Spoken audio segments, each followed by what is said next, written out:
আমার স্ত্রীর চিন্তাভাবনা আমার সন্তানকে নিয়ে একরকম, কিন্তু সেখানকার মায়েদের চিন্তাভাবনা তাদের দিয়ে সম্পূর্ণ আলাদা। আমার স্ত্রী তার সন্তানকে নিয়ে চিন্তাভাবনা করছে আমার সন্তান সকালবেলা খাবে কি, দুপুরবেলা খাবে কি, রাত্রেবেলা নিশ্চয়ই কিছু একটা হবে। কিন্তু সেখানকার মায়েদের চিন্তাভাবনা কি জানেন? বোমার আঘাতে তার ছোট্ট বাচ্চার হাতটা শরীর থেকে অর্ধেকটা ছিঁড়ে ঝুলছে, আধুছেড়া হাতটা আর পাটাকে সঙ্গে করে মা হাসপাতালের বেডে সন্তানকে শুইয়ে রেখেছে। সন্তান চিৎকার করে বাপ দে আর মা রে করে কাঁদছে, আর মা দুহাত উত্তোলন করে আল্লাহর কাছে ফরিয়াদ করে বলছে, আল্লাহ আমার বাচ্চার আধুছেড়া হাতটা আর পাটা শরীরের সঙ্গে নতুন করে জোড়া লাগবে কেন? তুমি আছো যেন প্রভু পারিনি তোমায় কবু মানতে,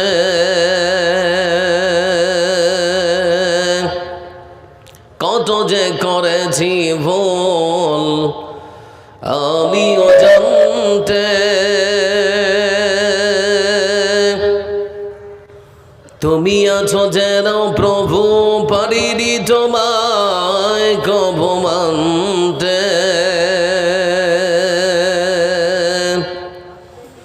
দিন গেল মাস গেল বছর ফুরিয়ে গেল, দিন গেল মাস গেল বছর ফুরিয়ে গেল, মেলে দিয়া সেই পথ। আদরে আদরে প্রভু ডাকি গতবায় আমি, শোনো আমার মোনাজাত। জানি গো জানি প্রভু তুমি বড় দয়াবান, তোমারই দয়ার কাছে আছে শত পাপের সমাধান। জানি গো জানি প্রভু তুমি বড় দয়াবান, তোমারই দয়ার কাছে আছে শত পাপেরই সমাধান। আছে অনেক দয়া তোমার, পুলসেরাত করো গপার, নসিবে দিও সেই জান্নাত। আদরে আদরে প্রভু ডাকি গো তোমায় আমি, শোনো আমার মোনাজাত। আদরে আদরে প্রভু ডাকি গো তোমায় আমি, শোনো আমার মোনাজাত। একটা কথা, ঘুমিয়েছেন, ঘুম ভাঙলে সকাল না ভাঙলে পরকাল। ঘুম ভাঙলে সকাল না ভাঙলে পরকাল। মাটির নিচে গিয়ে যদি ভালো থাকতে চান, মাটির উপরে ভালো কিছু করে যান। মাটির উপরে ভালো কাজ করবেন, যত বেশি মাটির নিচে গিয়ে ভালো থাকবেন তত বেশি আর নিশ্চয়তার গ্যারান্টি দিয়েছেন পৃথিবীর সর্বসেরা মহামানব বিশ্বনবী মুহাম্মদ মুস্তাফা সাল্লাল্লাহু আলাইহি ওয়াসাল্লাম। প্রশংসার মালিক কে? একটু কথা বলি, প্রশংসার মালিক কে? এজন্য প্রশংসা করব কার? সুখের সময় প্রশংসা করতে হয় কার? আর দুঃখের সময় প্রশংসা করতে হয় কার? সর্বসময় প্রশংসা করব যার, তিনি হলেন মহান রব, মহান সত্তা আল্লাহ রাব্বুল আলামিন, যিনি আমাদের অত্যন্ত ভালোবেসে আজকের সুন্দর মনোরম পরিবেশে আধোয়াধ জসনা পুলকিত রাতে এ সভারে জালসা করার সুযোগ করে দিয়েছেন। বান্দার প্রতি আল্লাহর অসংখ্য দয়া, তার করুণা, তার ভালোবাসা সব কিছুর স্বীকারোক্তি জানিয়ে সেই মহান রবের প্রশংসা আদায় করতে গিয়ে সকলে একবার পাঠ করব আলহামদুলিল্লাহ। আমরা ক্রিকেট খেলা দেখেছি, যার সত্যতা বা হাকিকাত হলো ব্যাটার বলের কম্পিটিশন। কোনো ছেলে বল করবে আর ব্যাটসম্যান সজোরে ব্যাটে বলে আঘাত করে বলটাকে যদি বাউন্ডারির বাইরে 4 আর ছক্কা হাঁকায়, বাইরের দর্শক তখন সজোরে 4 আর ছক্কা বলে চিৎকার দেয়। সেই চিৎকারে নেকি হবে বলে মনে হচ্ছে আপনাদের? কিন্তু হাদিসে শব্দ এসেছে তাবলাউল মিজান। কেউ যদি আল্লাহর প্রশংসা আদায় করতে গিয়ে আলহামদুলিল্লাহ বলে, আল্লাহ সে বান্দার আমলের দাঁড়ি পাল্লাকে মহান রব সেদিন নেকি দিয়ে ভর্তি করে দেবেন। তাহলে আমরা আরেকবার আল্লাহর প্রশংসা আদায় করবো দিল খুলে মহব্বতের সাথে আলহামদুলিল্লাহ। বাবু এই কটা হালকা কমাও, এই বক্সটা হালকা চালু করেছ, চট করে করো। শান্তি বর্ষিত হোক তার পক্ষ থেকে তার প্রেরিত মনোনীত পৃথিবীর সর্বসেরা মহামানব বিশ্বনবী মুহাম্মদ মুস্তাফা সাল্লাল্লাহু আলাইহি ওয়াসাল্লামের উপরে। আমরা সংক্ষেপে তার প্রতি দরুদ পাঠ করি, আল্লাহুম্মা সাল্লি আলাইহি ওয়া সাল্লিম বারিক আলাইহি। আমি আপনাদের অনেকের কাছে অচেনা অতিথি, অনেকটা পথ অতিক্রম করে ছুটে এসেছি। কোরআন এবং হাদিসকে সামনে রেখে সংক্ষিপ্ত কিছু বিবরণ পেশ করার চেষ্টা করবো ইনশাআল্লাহ। আজকের সংক্ষিপ্ত বিবরণে আমরা শুনব দান সাদকার গুরুত্ব, মাহাত্ম্য এবং মর্যাদা। যারা আল্লাহর পথে দান করে, যারা খরচ করে, তাদের সম্মান এবং মর্যাদা আল্লাহর কাছে কতটুকু, এ বিষয়ে কোরআন এবং হাদিস কি বলে। যারা এখানে বসে আছেন আপনাদের সঙ্গে মাঝে মাঝে কথা বলবো, আমার সঙ্গে একটু কথা বলবেন। ইকোটা কমাতে বললাম, বাবু কমাও একটু, ইকোটা হালকা কমাও। বুঝতে পারছো না আমার কথা? কেমন আছেন আপনারা? ছোটে বলি কেমন আছেন? লক্ষ্য করে দেখুন, আমরা পৃথিবীর বুকে সব থেকে স্বৈরাচারী শাসক যিনি, তাকে আমরা লক্ষ্য করে দেখছি। এই পৃথিবীর মানচিত্রে একটা দেশ আছে যার নাম ইসরায়েল। পৃথিবীর সব থেকে স্বৈরাচারী শাসক। তার পার্শ্ববর্তী দেশ ফিলিস্তিনের মাটিতে বোমা বর্ষণ করে অসংখ্য নিরীহ মানুষের প্রাণ কেড়ে দিচ্ছে। বোমার আঘাতে বাঁচতে পারছে না ছোট্ট ছোট্ট বাচ্চারাও। এই জন্যে লক্ষ্য করে দেখছে টেলিভিশনের পর্দা, মোবাইলের স্ক্রিন, মনে হচ্ছে যেন জীবন্ত পড়া মানুষের গন্ধ আমরা নাকের মধ্যে অনুভব করছি। এ দৃশ্য দেখার পরেও কি আপনারা ভালো আছেন? আমরা চিন্তা ভাবনা করছি আমার সন্তান খেয়ে পরে বাঁচবে কেমন করে, কিন্তু সেখানকার মায়েরা চিন্তা ভাবনা করছে আমার সন্তান নতুন করে তার হাতটা আর পাটা শরীরের সঙ্গে জোড়া লাগবে কেমন করে। এ দৃশ্য দেখার পরেও সত্যি আপনারা ভালো থাকতে পারেন কেমন করে। এজন্য বন্ধু আমার যারা এখানে বসে আছেন, এই পৃথিবীর বুকে কোনো বিচারক, কোনো আদালত, কোনো ট্রাইব্যুনাল বর্তমান পৃথিবীর সব থেকে স্বৈরাচারী শাসকের বিচার যদি নাও করে, আল্লাহর আদালতের একদিন না একদিন বিচার হবেই হবে ইনশাআল্লাহ। সেদিনের অপেক্ষায় থাকলাম। এই পৃথিবীর বুকে তার বিচার কেউ না করুক, কিন্তু আল্লাহর আদালতে সে কখনো বাঁচতে পারবে? সম্ভব নয়। এই জন্যে আজকে সংক্ষিপ্ত বিবরণে আপনাদেরকে শোনাতে যাচ্ছি দান সাদকার গুরুত্ব, মাহাত্ম্য এবং মর্যাদা। আসল শিক্ষা যদি আপনারা পেতে চান না, তাহলে পরে মাদ্রাসায় আসতে হবে। কারণ যারা বসে আছেন আপনাদের যদি জিজ্ঞেস করি শিক্ষা কি, তাহলে আপনারা সমস্যার উত্তর দেবেন শিক্ষা হচ্ছে জাতির মেরুদণ্ড। তাই তো নাকি? শিক্ষা হচ্ছে জাতির মেরুদণ্ড। কিন্তু আমি মনে করি আমাদের সমাজে সব থেকে ক্ষতি করেছে যারা, তারা মূর্খরা নয় বরং শিক্ষিতরা। এক কলমের এক সিগনেচারে লক্ষ লক্ষ কোটি কোটি টাকা মেরে খাওয়ার মতো মানুষ আমাদের সমাজে আছে না নেই? জোরে বলুন। এক কলমের এক সিগনেচারে লক্ষ লক্ষ কোটি কোটি টাকা মেরে খায়। আমরা যারা মানুষ কিনা, বিশেষ করে যারা বাঙালি, আমরা 100-200 টাকার চোরকে বেঁধে গাছে বেঁধে পিটায়, আর লক্ষ লক্ষ টাকার চোরকে স্যার বলে সম্বোধন করি। বলতে চাচ্ছি বন্ধু আমার, এর জন্য রাসূল সাল্লাল্লাহু আলাইহি ওয়াসাল্লাম তিনি বলেছেন, আল্লাহুম্মা ইন্নী আউযু বিকা মিন ইলমিন লা ইয়ানফা। হে আল্লাহ, তুমি আমাকে সেই শিক্ষা দিও না যে শিক্ষা আমার ক্ষতি করে, উপকার করে না। তার মানে জানতে হবে শিক্ষা মানুষের ক্ষতিও করে। সব শিক্ষা মানুষের জন্য উপকারী নয়।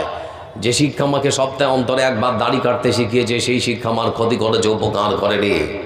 যে শিক্ষা আজকের জালসার দিনে আমার বোনকে যৌন উত্তেজক কাপড় পরে একটা যুবক ছেলের হাত ধরে ঘুরিয়ে বেড়াতে শিখিয়েছে, সেই শিক্ষা তার জন্য ক্ষতিকর, উপকার করতে পারে না।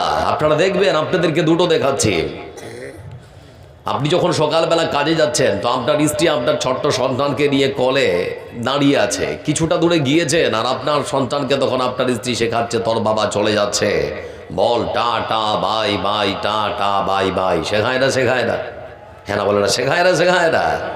একজন দাঁড়িয়ে বলুন তো আমাকে, দাঁড়িয়ে একজন বলুন যে টাটা বাই বাই এর শিক্ষা দিলে পরে নেকি হয়? হয়। কিন্তু আমি আপনাকে বলতে যাচ্ছি সালাম দিলে পরে নেকি হয়? হয় না? হয় না? তাহলে সালামের শিক্ষা দিচ্ছেন না কেন? সিদ্ধান্ত পরিবর্তন করুন। আপনার সন্তানকে টাটা বাই বাই নয়, বরং রাসূলের আদর্শ মেনে সালামের শিক্ষা দিন। আমার ছোট্ট 7 বছরের ছেলেটা সকালবেলা টিউশনে যাচ্ছে, তা সাইকেলে চেপেছে, ঘন কুয়াশা, কুয়াশায় কিছু দেখতে পাচ্ছে না। কিছু দূরে গিয়েছে, সাইকেলের সামনের চাকায় একটা ইট পড়েছে। তো একটা ইট যেই পড়েছে, তো আমার সন্তান সাইকেল থেকে মুখ থুবড়ে পড়ে গেছে। ইটটার কাছে গিয়ে ধুলোবালি ঝাড়ছে আর বলছে, ইন্না লিল্লাহি ওয়া ইন্না ইলাইহি রাজিউন, লা হাওলা ওয়ালা কুওয়াতা ইল্লা বিল্লাহ। এটা আমার ছেলেকে আমি শিক্ষা দিয়েছি, সেজন্য বলছে। আমার ছেলের পেছনে ছিল আপনার ছেলে, সেও আমার বাচ্চার পেছন চাকায় লেগে মুখ থুবড়ে পড়ে গেছে। ও তখন ইটটার কাছে গিয়ে ইটটাকে দেখে বলছে, ইটটা কে রেখেছিল বে? বুঝতে পারছেন না? আমার ছেলে ইটটাকে দেখে বলছে, ইন্না লিল্লাহি ওয়া ইন্না ইলাইহি রাজিউন। আর আপনার সন্তান ইটটাকে দেখে বলছে, ইটটা কে রেখেছিল বে? এটাও শিক্ষা, ওটাও শিক্ষা। আপনি আপনার বাচ্চাকে কি শিক্ষা দেবেন, সিদ্ধান্ত আপনাকে নিতে হবে। এজন্য রাসূল সাল্লাল্লাহু আলাইহি ওয়াসাল্লাম তিনি বলেছেন, হে আল্লাহ, তুমি আমাকে সেই শিক্ষা দিও না যে শিক্ষা আমার ক্ষতি করে, উপকার করে না। এই যুবক ভাই, তুমি যদি বিশ্বাস করো আল্লাহর কাছে দাঁড়াতে হবে, তাহলে তোমার মুখে দাঁড়িয়ে নেই কেন? তুমি যদি বিশ্বাস করো যে আল্লাহর কাছে দাঁড়িয়ে আমাকে প্রত্যেকটা প্রশ্নের জবাব দিতে হবে, তাহলে তোমার স্ত্রী বেপরদায় চলে কেন? তোমাকে বলতে যাচ্ছি যুবক ভাই, তুমি যদি বিশ্বাস করো আল্লাহর কাছে সত্যি আমাকে দাঁড়াতে হবে, তাহলে তোমার লুঙ্গি প্যান্ট পায়জামা টাকটুর নিচে ঝুলে কেন? এজন্য রাসূল সাল্লাল্লাহু আলাইহি ওয়াসাল্লাম তিনি বলেছেন, সব শিক্ষা মানুষের জন্য উপকারী নয়। যারা এখানে বসে আছেন উত্তর দেবেন, প্রশ্ন করছি। একটা ছেলে কোরআন পড়তে পড়তে মৃত্যুবরণ করলো, আর একটা ছেলে গান বলতে বলতে মৃত্যুবরণ করলো। দুটো মৃত্যু আল্লাহর কাছে কখনো সমান হতে পারে? আমাদের কলকাতার নজরুল মঞ্চে একজন বিখ্যাত গায়ক, যার নাম কে কে, বেটা গান গাইতে গাইতে হঠাৎ করে মৃত্যুবরণ করলো। আর আমাদের বিখ্যাত কারি আব্দুল বাসিত কোরআনের সুমধুর কণ্ঠে তেলাওয়াত করতে করতে পৃথিবীর বুক থেকে তিনি পরলোক গমন করেছেন। এ দুটো মৃত্যু আল্লাহর কাছে কখনো সমান হতে পারে না। মনে রাখবেন একটা কথা, ঘুমিয়েছেন, ঘুম ভাঙলে সকাল, না ভাঙলে পরকাল। ঘুম ভাঙলে সকাল, না ভাঙলে পরকাল। মাটির নিচে গিয়ে যদি ভালো থাকতে চান, মাটির উপরে ভালো কিছু করে যান। মাটির উপরে ভালো কাজ করবেন, যত বেশি মাটির নিচে গিয়ে ভালো থাকবেন তত বেশি। আর নিশ্চয়তার গ্যারান্টি দিয়েছেন পৃথিবীর সর্বসেরা মহামানব বিশ্বনবী মুহাম্মদ মুস্তাফা সাল্লাল্লাহু আলাইহি ওয়াসাল্লাম।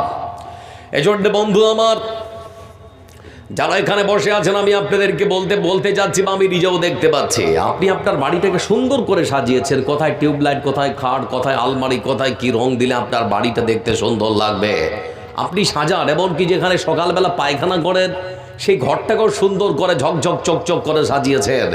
কিন্তু আপনার কাছে প্রশ্ন করছি, বুকে হাতটা রেখে আপনার বোনকে একবার জিজ্ঞেস করুন, বোন বল তো, তুই মরার পর আরেকটা যে জায়গা আছে আমার আসল বাড়ি, যার নাম কবর, সেটাকে কি সুন্দর করে সাজানো হয়েছে? আপনার বোন যদি বলে যে না, সেটাকে সুন্দর করে এখনো সাজানো হয়নি, তাহলে আজকের রাতটা আপনার জন্যে, আজকের এই সময়টা আপনার জন্যে, আজকের জালসাটা আপনার জন্যে। আমার বন্ধুরা, মনে রাখবেন একটা কথা, টাকা বা ধনসম্পদ কখনো কোনো মানুষকে সুখী বানাতে পারে না। আপনার অসংখ্য টাকা আছে, হাজার হাজার কোটি টাকার মালিক আপনি, তাই বলে আপনি সুখী এটা কখনো ভাবতে পারবেন না। লক্ষ্য করে দেখুন, একটা রিক্সাওয়ালা দিনে 300 টাকা ইনকাম করে, একটা মিষ্টির দোকানে ঢুকেছে, 100 টাকার মিষ্টি গাপা গাপ খেয়ে বেরিয়ে গেল। আর কোটিপতি একটা মানুষ চেয়ারে বসে আছে, মিষ্টি মুখে তুলতে পারছে না, সুগার 450। বুঝতে পারছেন না? তার মানে টাকা পয়সা থাকলেই যে আপনি সুখী এটা কখনো ভাববেন না। এজন্য বন্ধু আমার, অর্থ সম্পদ যা আপনাদেরকে দেওয়া হয়েছে বা যা আপনাদের কাছে আছে, যিনি দিয়েছেন তিনি কে? একটু জোরে বলি, তিনি কে? আজ থেকে 20 বছর আগে আপনারা যেভাবে দিন কাটাচ্ছিলেন, আজ তার থেকে ভালো দিন কাটছে না খারাপ? সবাই বলে ভালো না খারাপ? একবার আরেকবার আল্লাহর প্রশংসা আদায় করে আলহামদুলিল্লাহ। জোরে বলি আলহামদুলিল্লাহ। আচ্ছা, যারা আল্লাহর রাস্তায় খরচ করে, দান করে, সাদকা করে, কিছু দেয় তাদের অর্থ সম্পদ থেকে, এ বদলা আল্লাহর কাছে পাবো, বিশ্বাস আছে না নেই? কথা বলি ভাই, কথা বলি, আছে না নেই? প্রত্যেকটা মানুষের বিশ্বাস, আমরা কোথায় যাব? আল্লাহর জান্নাতে। কোথায় যাব? যত গুনাহগার হই না কেন, তারপরে প্রত্যেকের একটা বিশ্বাস আছে, আমি আল্লাহর জান্নাতে যাব। আল্লাহর জান্নাতে যাওয়ার জন্য তো কিছু করতে হবে। আজকের দিনটা, আজকের রাতটা আপনার জন্যে। আল্লাহ আপনাদের ধন দিয়েছেন, জান্নাত কেনার সুযোগ দিয়েছেন। অবশ্যই একটা এড়াদা করুন, ইচ্ছা পোষণ করুন। আমাদের অর্থ সম্পদ থেকে কিছু কিছু দিয়ে আল্লাহর দিনকে আমরা পৃথিবীর বুকে সুন্দর করে সাজাতে, গোছাতে এবং আল্লাহর দিনকে সাহায্য করার জন্য সহযোগিতার হাতটা বাড়িয়ে দেবো ইনশাআল্লাহ। চলো বলে ইনশাআল্লাহ। যারা আল্লাহর রাস্তায় খরচ করে, আল্লাহ তাদের ভালোবাসেন না, বাসেন না? কথা বলি বাসের না বাসের না। এবার আয়াতগুলো নিয়ে আসছি, আমার ভূমিকা শেষ। লক্ষ্য করে দেখবেন, মনে হচ্ছে এখানে যেন দেখতে পাচ্ছি এমন এমন ঘটনা, এমন এমন কথা আমি আপনাদের সামনে নিয়ে আসবো। মহান সত্য আল্লাহ রাব্বুল আলামিন তিনি পবিত্র কোরআনে কারীমের মধ্যে মনে مثل الذين ينفقون أموالهم في سبيل الله كمثل حبة أنبتت 7 سنابل في كل سنبلة। মহান সত্য আল্লাহ রাব্বুল আলামিন তিনি বলেন, পৃথিবীর বুকে ওই সমস্ত মানুষদের কথা বলা হচ্ছে আমি আল্লাহ রাব্বুল আলামিন যাদের ধন সম্পদ দিয়েছি, টাকা দিয়েছি, পয়সা দিয়েছি, যাদেরকে আমি আল্লাহ রাব্বুল আলামিন সোনা দিয়েছি, চাঁদি দিয়েছি, ধান দিয়েছি, গম দিয়েছি, যাদেরকে আমি আল্লাহ রাব্বুল আলামিন পৃথিবীর বুকে অর্থ সম্পদ দিয়েছি, ওই সমস্ত মানুষেরা আমার পক্ষ থেকে বা অর্থ সম্পদ থেকে যারা আমার রাস্তায় খরচ করে, দান করে, সাদকা করে, তাদের দৃষ্টান্ত উদাহরণ উপমাটা হলো ঠিক সেরকম একখানা গমের দানা হলো যেরকম। আমার বন্ধুরা, মহান শ্রদ্ধা আল্লাহ রাব্বুল আলামিন তিনি সুন্দর করে বলেন, যারা আমার রাস্তায় দান করে, যারা আমার রাস্তায় তাদের অর্থ সম্পদ থেকে খরচ করে, সাদকা করে, তাদের দৃষ্টান্তটা হলো ঠিক সেরকম একখানা গমের দানা হলো যেরকম। গমের দানা দেখেছেন না দেখেননি? হ্যাঁ না বলেন না গো? লক্ষ্য করে দেখুন বন্ধু আমার, আরো তো অনেক শস্যবীজ ছিল, ধান ছিল, সরিষা ছিল, আরো তো অনেক শস্যবীজ ছিল, কিন্তু আল্লাহ রাব্বুল আলামিন অন্য কোন শস্যবীজের কথা তিনি কোরআনে কারীমের মধ্যে বলেননি। মহান সত্তা আল্লাহ রাব্বুল আলামিন তিনি বলেছেন, যারা আমার রাস্তায় খরচ করে, দান করে, তাদের দৃষ্টান্তটা হলো ঠিক সেরকম একখানা গমের দানা হলো যেরকম। যারা কৃষক, যারা কৃষিকাজ করেন, আপনারা ভালো করে লক্ষ্য করবেন, উর্বর কোন জমিন যখন সুন্দর করে মানুষেরা হাল বেয়ে দেয়, তারপরে গমের দানাটা যখন সুন্দর করে সেই মাটিতে ফেলে দেয়, একখানা গম থেকে 3টা 4টা 5টা 7টা 10টা পর্যন্ত গাছ হয়। দেখেছেন না দেখেননি? 5টা 7টা 10টা পর্যন্ত গাছ হয়। এরকম হয় না? হয় না? একটা গমের গোড়া থেকে। হে না বলেন না গো? হয়তো নাকি? লক্ষ্য করে দেখুন বন্ধু আমার, মহান সত্য আল্লাহ রাব্বুল আলামিন তিনি এখানে 7টা গাছের কথা বলেছে, আর একখানা গমের বীজ থেকে আমি আল্লাহ রাব্বুল আলামিন 7খানা গাছ দিয়েছি। আবার এক একটা গাছে আমি আল্লাহ রাব্বুল আলামিন 100টা করে দানা দিয়েছি। একটা গাছে যদি হয় 100, তাহলে পরে 7টা গাছে কত? কথা বলেন। 7টা গাছে 700 দানা দিয়েছি। মহান সত্য আল্লাহ রাব্বুল আলামিন তিনি বলেন, বান্দারে আমি আল্লাহ রাব্বুল আলামিন একটা গাছ থেকে 7টা গাছ, আবার আমি আল্লাহ রাব্বুল আলামিন 7টা থেকে 700টা বানিয়ে দিতে পারি। আবার আমি আল্লাহ রাব্বুল আলামিন যদি চাই তাহলে পরে আমার বান্দাকে এর থেকেও বেশি দিতে পারি। আল্লাহ পারেন না? পারেন না? আল্লাহর কিছু কমে যাবে না বন্ধু আমার, কখনো কমবে না। মহান সত্য আল্লাহ রাব্বুল আলামিন যিনি বোঝাতে যাচ্ছেন, আমার বান্দা শুনে নাও, যখন তোমার কাছে অর্থ সম্পদ বেশি ছিল তখন তুমি বেশি খরচ করেছো, বেশি দাম দিয়েছো, কিন্তু যখন তোমার অর্থ সম্পদ কমে গেছে তুমি কখনো বঞ্চিত হবে না। তারপরও তোমার অর্থ সম্পদ থেকে আল্লাহর রাস্তায় তুমি দান করো। মহান সত্য আল্লাহ রাব্বুল আলামিন তিনি বোঝাতে যাচ্ছেন, বান্দারে আবার কোন বান্দা যদি তার অর্থ সম্পদ থেকে 1 টাকা খরচ করে শুধুমাত্র আমার ভালোবাসা পাওয়ার উদ্দেশ্যে, তাহলে পরে আমি আল্লাহ রাব্বুল আলামিন তার 1 টাকাকে বাড়িয়ে 7 টাকা, আবার 7 টাকাকে বাড়িয়ে আমি আল্লাহ রাব্বুল আলামিন 700 টাকার নেকি তার আমল নামায় লিখে দিতে পারি। আল্লাহ পারেন না? পারেন না? হ্যাঁ বলেন, এটা পারেন না? অবশ্যই পারেন বন্ধু আমার, আল্লাহর কোনো যায় আসে না। তাই তো লক্ষ্য করে দেখলাম এই আয়াতগুলোর প্রতি সাহাবীরা সুন্দর করে তারা আমল করেছে। আমরা শুনি কিন্তু আমল করতে আমাদের একটু কষ্ট হয়, সহজে পারি না। বিশ্ব নবী সাল্লাল্লাহু আলাইহি ওয়াসাল্লাম তিনি যখন পরলোক গমন করেছেন, তিনি যখন মৃত্যুবরণ করলেন, আরব ভূখণ্ডে প্রধানমন্ত্রীর দায়িত্ব নিয়েছেন আবু বকর সিদ্দিক রাদিয়াল্লাহু তাআলা আনহু।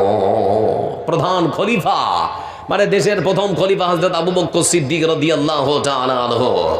তার আমলে বন্ধু আমার দিন যায় রাত যায়, এই মতো করতে করতে কয়েকটা মাস যখন কেটে গেছে, ঠিক সেই সময় লক্ষ্য করে দেখা গেল মানুষের মধ্যে খাবার দাবার আর পাওয়া যায় না, দুর্ভিক্ষ দেখা দিয়েছে, মানুষ খেতে পায় না। অনেক সময় মানুষেরা গাছের পাতা চিবিয়ে চিবিয়ে তারা ভোকা নিবারণ করছে।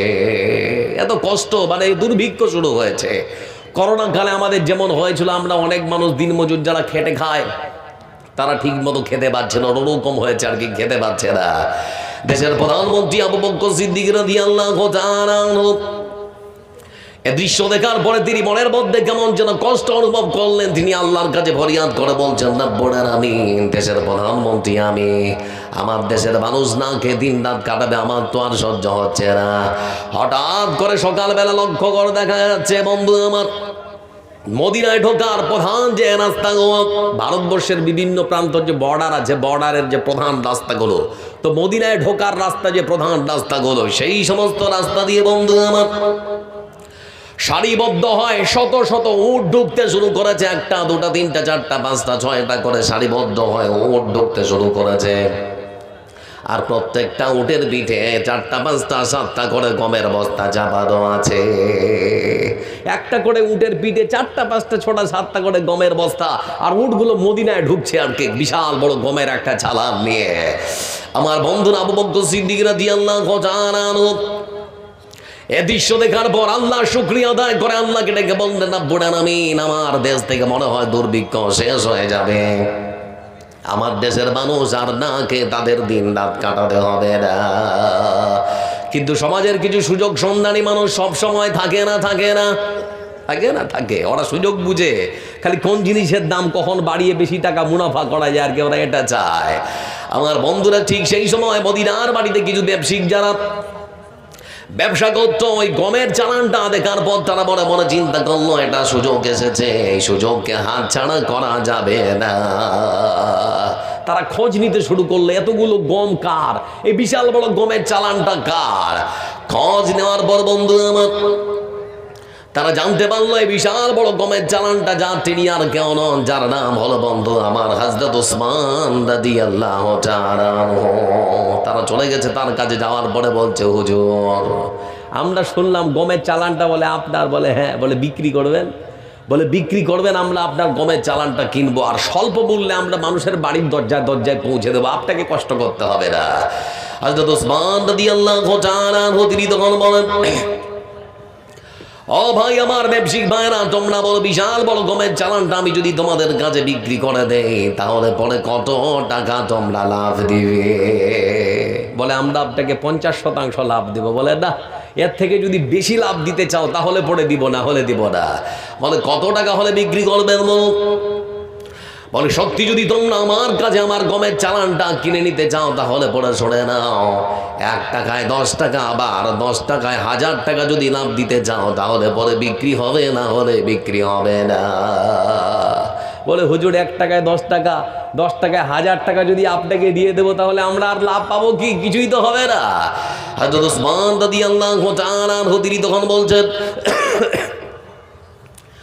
ও ভাই আমার, শুনে নাও, সত্যি যদি তোমরা আমাকে এই লাভ না দিতে পারো তাহলে তোমাদের কাছে আমার গমের চালান বিক্রি হবে না। কারণ এমন একজন আছেন যিনি আমাকে 1 টাকায় 7 টাকা, আবার 7 টাকায় 700 টাকা বেশি লাভ দিতে চেয়েছেন।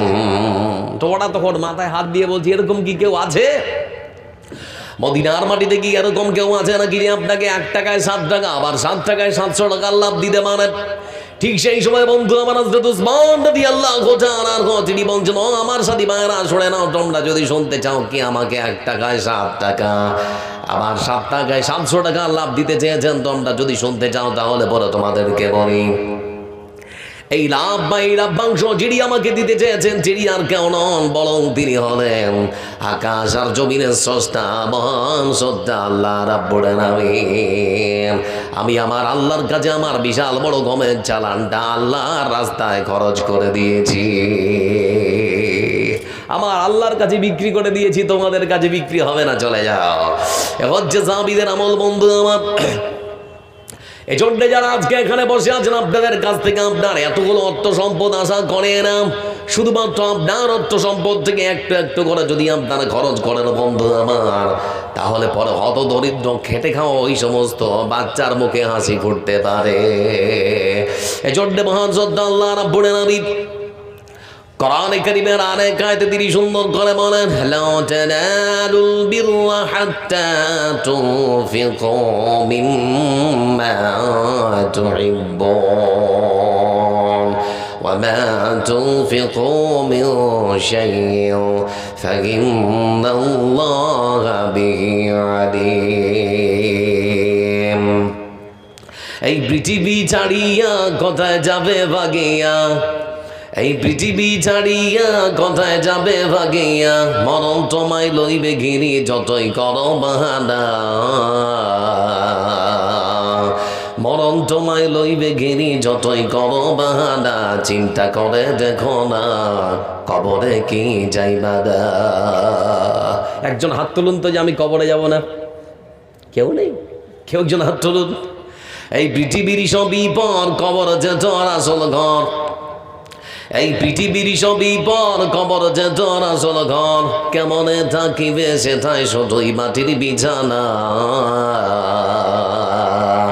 কেমনে থাকিবে সেটাই শুধুই মাটির বিছানা চিন্তা করে দেখো না কবরে কি যাইবা না যেই কবরে আল্লাহ ছাড়া সঙ্গী কেহ থাকবে না চিন্তা করে দেখো না কবরে কি যাইবা না কবরে যাব না জোরে কথা বলেন না একটু আমার বন্ধুর অবশ্যই পৃথিবীর বুকে এমন কেউ নেই যে পৃথিবীর বুকে চির অমর হয়ে থাকতে এসেছে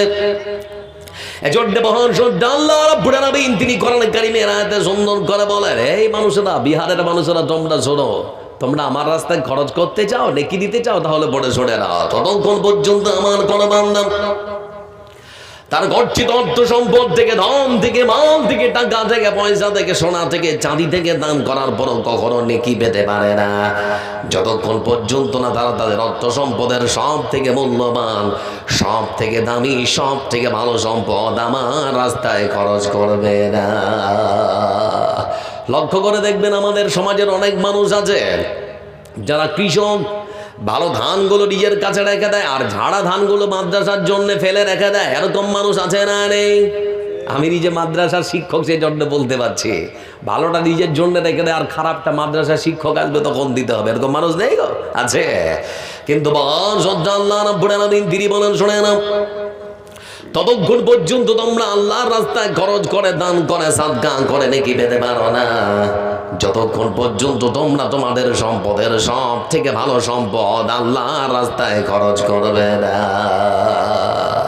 সাহাবীদের আমল ছিল গো যখনই কোরআনের একটা কোন আয়াত এসেছে ততক্ষণ সেটাকে আমলে কেমন করে পরিণত করা যায় তাই তো লক্ষ্য করে দেখলাম বন্ধু আমার মদিনার মাটিতে ধনী মানুষদের মধ্য থেকে একজন ধনী মানুষ যার নাম হলো আবু তালহা রাদিয়াল্লাহু তাআলা আবু তালহা রাদিয়াল্লাহু তাআলা আয়াত শুনেছেন ততক্ষণ মসজিদ নববীতে পৌঁছে গেলেন যাওয়ার পরে বলছেন হে আল্লাহর রাসূল আমি নাকি শুনলাম আল্লাহর পক্ষ থেকে একখানা আয়াত অবতীর্ণ হয়েছে অর্থ সম্পদের সব থেকে মূল্যবান সম্পদ আল্লাহর রাস্তায় দান না করলে নাকি নেকি পাওয়া যাবে না বলে হ্যাঁ এরকমই একটা আয়াত এসেছে আবু তালহা রাদিয়াল্লাহু তাআলা তিনি তখন বললেন হুজুর তাহলে পরে আপনাকে বলতে যাচ্ছি আমি মদিনার মাটিতে ধনী মানুষদের মধ্য থেকে একজন আমার কাছে সর্বাধিক সব থেকে প্রিয় যে সম্পদ সেটা হলো আমার খেজুরের বাগান যে খেজুরের বাগানটার নাম হলো বাইরুহা নামক খেজুরের বাগান এই বাইরুহা নামক খেজুরের বাগানটা আমি আল্লাহর রাস্তায় খরচ করে দিলাম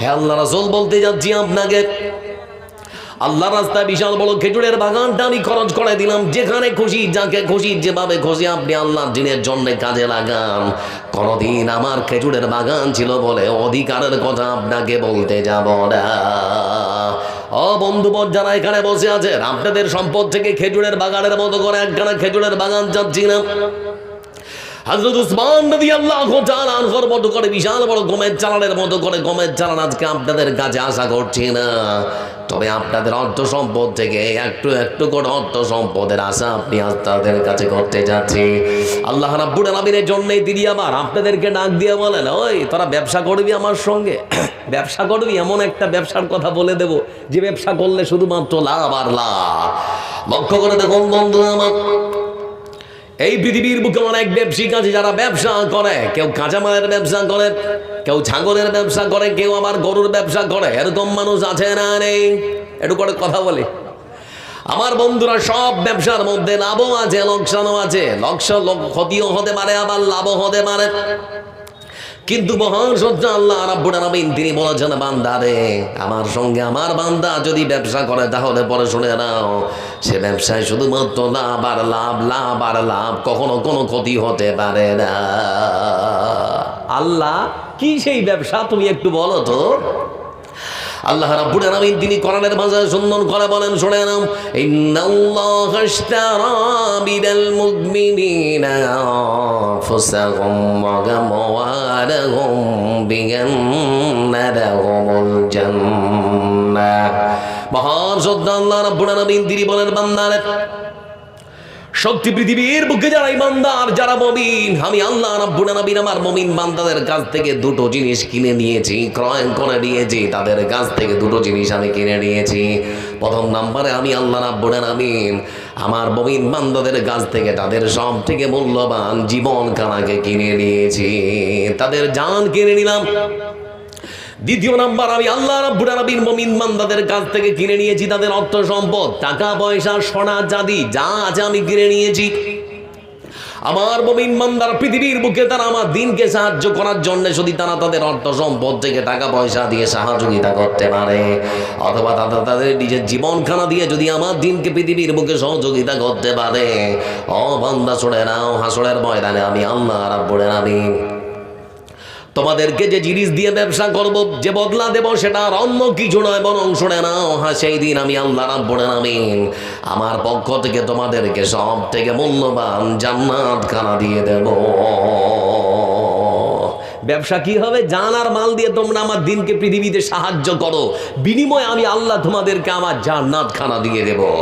লক্ষ্য করে দেখুন বন্ধু আমার, এই আয়াতগুলো পবিত্র কোরআন কারীমের মধ্যে সুন্দর করে আল্লাহ রাব্বুল আলামিন তিনি সুন্দর করে আমাদেরকে দিয়েছেন। আমল করার শুধুমাত্র অভাব বন্ধু আমার।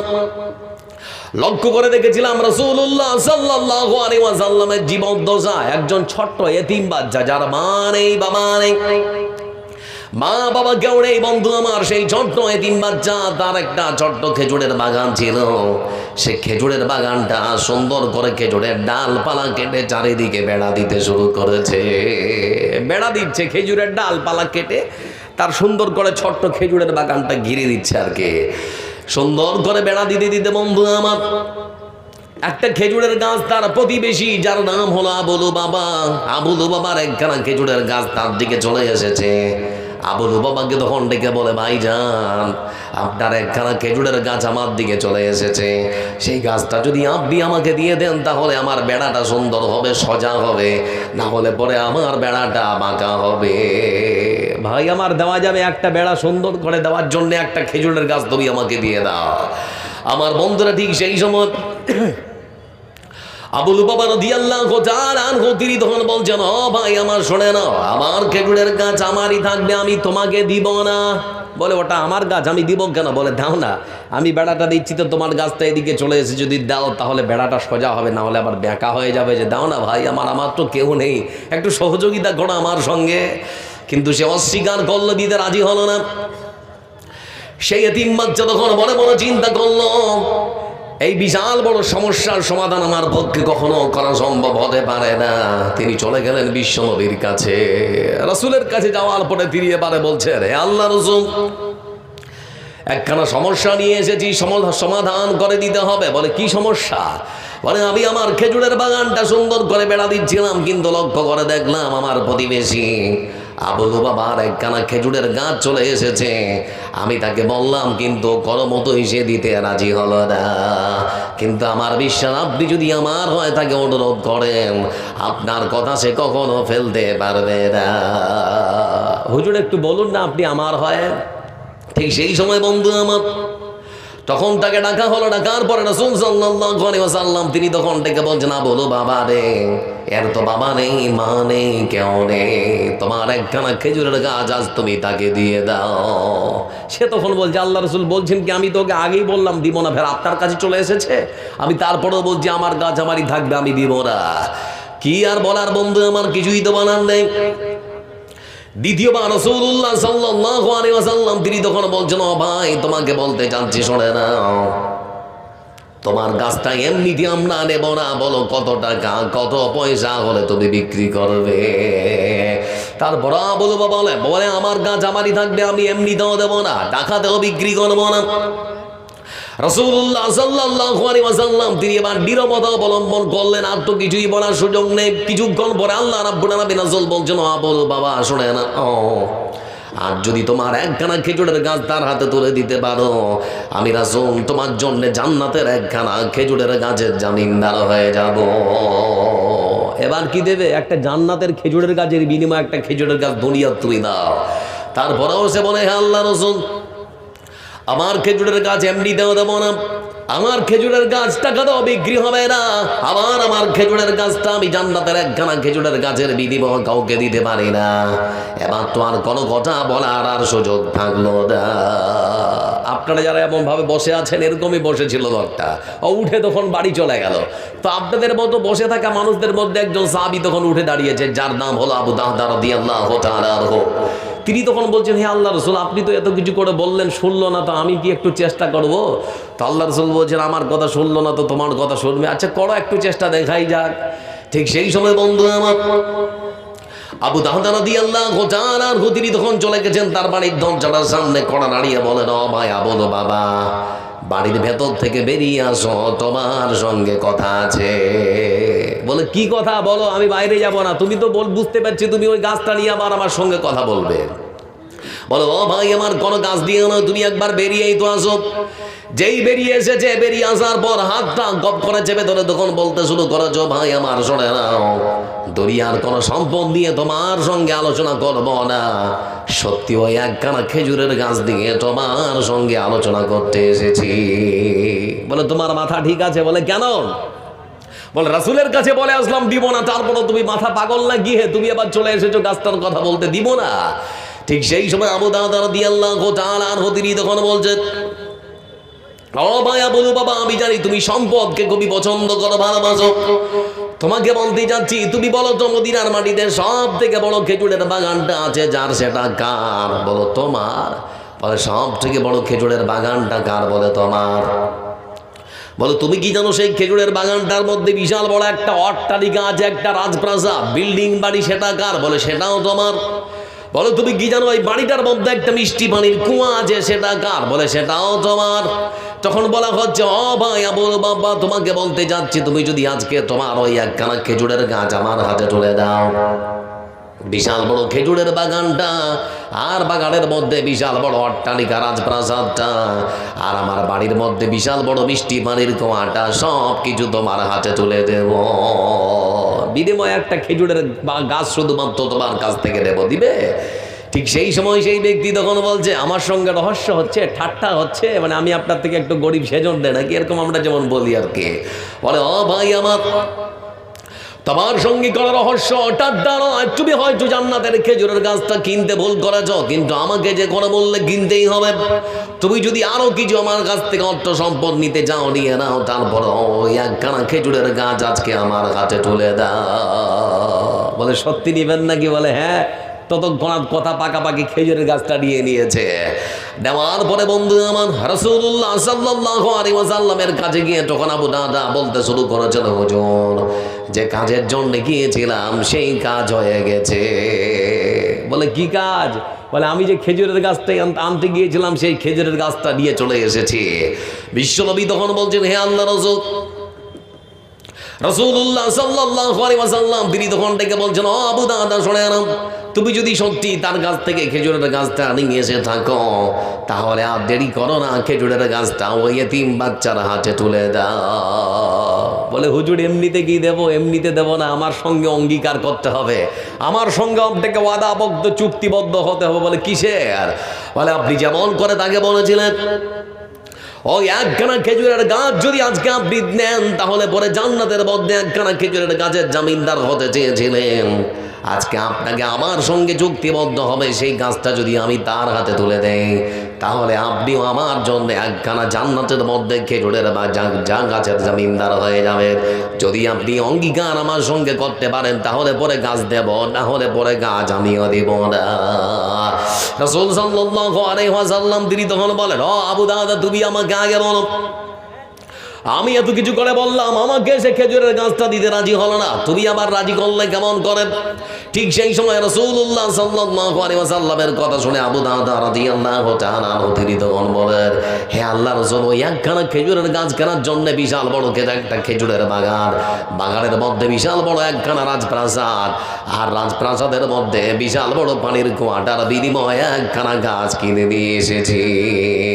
রাসূল সাল্লাল্লাহু আলাইহি ওয়াসাল্লাম তিনি তখন বলেন, ও ভাই আমার শুনেন, যে মানুষটা পৃথিবীর বুকে একখানা শুধুমাত্র জান্নাতের গাছ পাওয়ার জন্য যে বিশাল বড় ক্ষতি করতে পারে, যে বিশাল বড় খেজুরের বাগানটা বিলীন করে দিতে পারে, রাজপ্রাসাদটা বিলীন করে দিতে পারে, সেই মানুষটার জন্য জান্নাতের মধ্যে একখানা খেজুরের গাছ নয়, বরং আমি রাসূল তোমার জন্য জান্নাতের মধ্যে একখানা জান্নাতের খেজুরের বাগানের জামিনদার হয়ে গেলাম। ভাবা যায়? আমার বন্ধুরা তারা শুধুমাত্র ধন পেয়েছিল, ধনটা দিয়ে যেমন করে হোক জান্নাতটা কিনেছে। যারা আজকে এখানে বসে আছেন, আপনাদের কাছ থেকে খেজুরের বাগানের মতো বিশাল বড় একখানা খেজুরের বাগান যাচ্ছে না, আপনাদের কাছে আপনাদের ওই উসমানের মতো করে, উসমান রাদিয়াল্লাহু তাআলা আনহুর মতো করে বিশাল বড় একটা গমের চালান আশা করছি না, কিংবা আবু তালহার মতো করে বিশাল একটা খেজুরের বাগান যাচ্ছি না। বন্ধু আমার যারা এখানে বসে আছেন, 2 মিনিট আপনাদের সামনে আর কথা বলবো, 2 মিনিট, তারপরে একটা বিশাল দায়িত্ব আমার মাথায় দেওয়া হয়েছে, সেই দায়িত্বটা একটু পালন করতে হবে। আচ্ছা বলুন, যারা এখানে বসে আছেন, আপনাদের প্রত্যেক মানুষের সঙ্গে আল্লাহর নিয়ামত অসংখ্য জড়িয়ে আছে না নেই? আছে না নেই? আল্লাহ 2টো চোখ দিয়েছে, যতদিন বাঁচবেন ততদিন চোখ আপনাকে আলো দেবে, যতদিন আপনি বাঁচবেন ততদিন আপনি এই পায়ে চলতে পারবেন, পা হয় না। লক্ষ্য করে দেখুন, যারা আমরা গাড়ি চালাই, গাড়ি ব্যবহার করি, 4 বছর 5 বছর পর টায়ার ক্ষয় হয়ে গেলে বারবার লিক হয়, তখন টায়ার পাল্টাতে হয়। একটা টর্চ লাইট যে ব্যাটারির সাহায্যে জ্বলে, সেই টর্চ লাইটের ব্যাটারি এক সময় শেষ হয়ে গেলে পরে ব্যাটারিটা টেনে ফেলতে হয়। কিন্তু আল্লাহ কত বড় নিয়ামত দিয়েছেন আপনাদের পৃথিবীর বুকে, যতদিন বাঁচবেন চোখ পাল্টাতে হবে না, যতদিন বাঁচবেন ততদিন আপনাকে পা পাল্টাতে হবে না। আল্লাহর অসংখ্য নিয়ামত জড়িয়ে আছে। আমি কলকাতার মানুষ, আমাদের কলকাতার হুগলি বলে একটা জেলা আছে, সেই জেলায় পান্ডুয়া বলে এক জায়গায় দেখছিলাম একটা কলম পত্রিকার প্রতিবেদন, একজন মানুষের সাক্ষাৎকার দেওয়া হচ্ছে। সেই বাঙালি তার পরিবারের সঙ্গে দুপুরবেলা মাছ ভাত খেতে বসেছে। তো মাছ ভাত খেতে খেতে খেতে খেতে বুকের বাম দিকে প্রচণ্ড ব্যথা। তার বড় ছেলেকে তখন ডেকে বলে, ব্যাটারে তাড়াতাড়ি করে আমাকে হাসপাতাল নে, না হলে পরে বাঁচবো না, তাড়াতাড়ি করে আমাকে হাসপাতাল নে, না হলে পরে বাঁচবো না। আমার দিকে থেকে আরো অবাক হয়ে যাবেন আপনারা, কিসের অর্থ সম্পদ, কিসের টাকা আর কিসের পয়সা নিয়ে আপনি অহংকার আর দাম্ভিক্য দেখাচ্ছেন বন্ধু আমার। এই মানুষটা বুকের বাম পাজরে যখন প্রচন্ড ব্যথা অনুভূত করলো, তার ছেলেটা তখন তড়িঘড়ি করে সরকারি হাসপাতাল চুচুড়া হাসপাতালে ভর্তি করলো। চুচুড়া হাসপাতালের ডাক্তারেরা তার বুকের 22 ইসিজি করার পর বিকেলবেলা রিপোর্টটা হাতে পেয়ে তার বড় ছেলেকে ডেকে বলছে, আপনার বাবার হার্টের মধ্যে ব্লক জমেছে, ব্লকেজ ধরা পড়েছে, চর্বি জমে গেছে, রক্ত পাস হতে পারছে না, 22 সার্জারি করতে হবে, না হলে আপনার বাবা যে কোনো সময় মারা যেতে পারে। বলে ডাক্তারবাবু দেরি করছেন কেন, তাহলে পরে অপারেশন করুন। বলে আমাদের সরকারি হাসপাতালে সেরকম ব্যবস্থা নেই, আপনারা নিয়ে চলে যান কলকাতার কোনো নার্সিং হোমে। নিয়ে চলে যাওয়া হলো কলকাতার এক নার্সিং হোমে। ডাক্তার দেখার পরে বলছি, সত্যি ব্লকেজ ধরা পড়েছে, তাড়াতাড়ি করে অপারেশন করতে হবে। রাত 8:30টার সময় তার বাবাকে অপারেশন থিয়েটারে ঢোকানো হলো।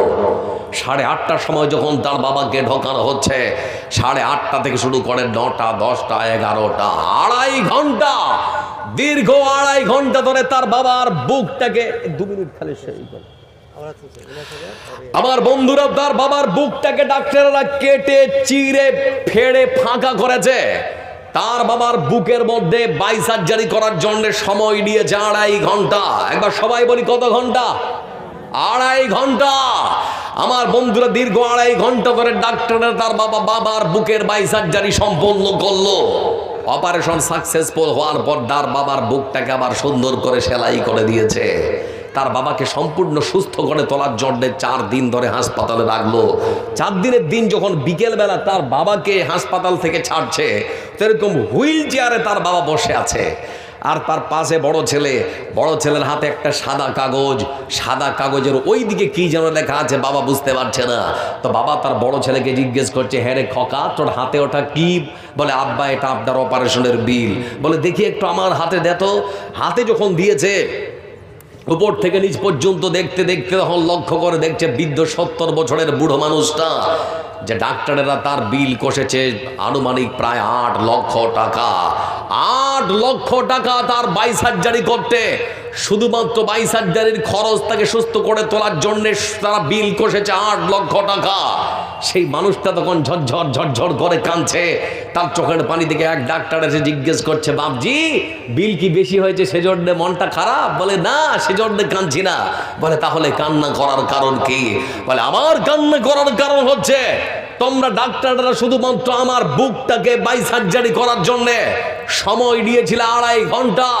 আমার হার্ট বিট যেন বন্ধ না হয়, আমার ফুসফুস যেন থেমে না যায়, আমার শ্বাস প্রশ্বাস যেন বন্ধ না হয়ে যায়, সেজন্য তোমরা নানান ধরনের প্রযুক্তি ব্যবহার করেছো, নানান রকম যন্ত্রপাতি ব্যবহার করে তোমরা আমার হার্ট বিটকে সচল রেখেছো, চালু রেখেছো। 2.5 ঘন্টা তোমরা আমার হার্ট বিটকে চালু রাখার জন্য তোমরা ডাক্তার বিল কষেছো 8 লক্ষ টাকা। মনে মনে চিন্তা করছি যে আল্লাহর কাছে বলছি, ডেকে বুড়ে নবী, এই পৃথিবীর বুকে শুধুমাত্র 2.5 ঘন্টা হার্ট বিট, 2.5 ঘন্টা আমার এই সচল রাখার জন্যে, আমার ফুসফুসটাকে চালু রাখার জন্যে ডাক্তাররা বিল কষেছে 8 লক্ষ টাকা। মনে মনে চিন্তা করছি যে মহান সত্তা আল্লাহ রাব্বুল আলামিন 70 বছর ধরে পৃথিবীর বুকে আমাকে এখনো পর্যন্ত বাঁচিয়ে রেখেছেন, সে আল্লাহ আজ পর্যন্ত আমার হাতে 1 টাকাও বিল ধরায়নি। মনে মনে চিন্তা করছি 2.5 বছরের বিল যদি হয় 8 লক্ষ টাকা, 2.5 ঘন্টার বিল যদি হয় 8 লক্ষ টাকা, তাহলে 70 বছরের বিল না জানি কত টাকা হতে পারে। সেজন্য দাঁড়িয়ে দাঁড়িয়ে আল্লাহর কাছে প্রশংসা আর পবিত্রতা বর্ণনা করছি। আরো জানতে কখন যে চোখ থেকে জল বেরোতে শুরু করেছে বুঝতে পারবো না। আমার বন্ধুদের জন্য আপনাদেরকে বলতে যাচ্ছি, আল্লাহর অসংখ্য নিয়ামত প্রত্যেকটা মানুষের শরীরে জড়িয়ে আছে। সব থেকে বড় নিয়ামত কি জানেন? আল্লাহ আপনাদেরকে সুস্থতা দিয়েছেন। সুস্থ শরীর এর থেকে বড় সম্পদ মানুষের জন্য আর কিছু হতে পারে না। এজন্য যারা এখানে আছেন আপনাদেরকে বলতে যাচ্ছি, আজকে ভারতবর্ষ জুড়ে এক অপকৌশল শুরু হচ্ছে মাদ্রাসা বন্ধ করার জন্যে, মসজিদ বন্ধ করার জন্যে, ভেঙে চুরমার করার জন্যে। উত্তরপ্রদেশের মাটিতে মসজিদ সার্ভের নাম করে বিভিন্ন মসজিদ ভেঙে চুরমার করা হচ্ছে, আমরা লক্ষ্য করে দেখছি।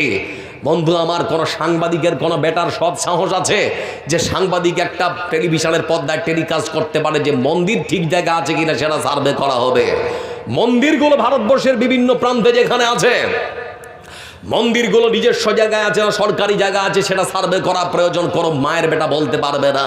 কারণ আমরা বিশ্বাস করি ভারতবর্ষের বিভিন্ন প্রান্তরে যে মন্দিরগুলো দাঁড়িয়ে আছে, আমাদের বিশ্বাস 100টায় হয়তো 99টা সরকারি জায়গায় দাঁড়িয়ে আছে। আপনারা কি বলছেন? তাই তো নাকি? কিন্তু আমরা মনে করি আমাদের মাদ্রাসা আর মসজিদ আমরা সুন্দর করে জায়গা কিনে ক্রয় করে তারপরে আমরা মাদ্রাসা মসজিদ নির্মাণ করি। দিন যদি পৃথিবীর বুকে টিকিয়ে রাখতে চান তাহলে মাদ্রাসার ভিত্তি আপনারা সুন্দর করে গড়ে তুলুন। আজকের রাতটা আপনাদের জন্য আগেই বলেছি, কবরটা সুন্দর করে সাজাবার সুযোগ এসেছে। আপনাদের জন্য একটু একটু করে আপনাদের কাছ থেকে কিছু চাইবো। বন্ধু আমার, এখানে হতদরিদ্র খেটে খাওয়া দিনমজুরের ছেলেগুলো পড়তে এসেছে। অনেকের মা নেই, অনেকের বাবা নেই। আজকে আপনারা আপনাদের অর্থ সম্পদ থেকে তাদের মুখে যদি হাসি ফোটাতে পারেন, আল্লাহ আপনার বাচ্চার মুখে হাসি ফোটাবেই ফোটাবে। আজকে যদি এদেরকে সাহায্য করেন, আল্লাহ আপনাকে সাহায্য করবে এই দুনিয়া এবং পর দুনিয়ায়।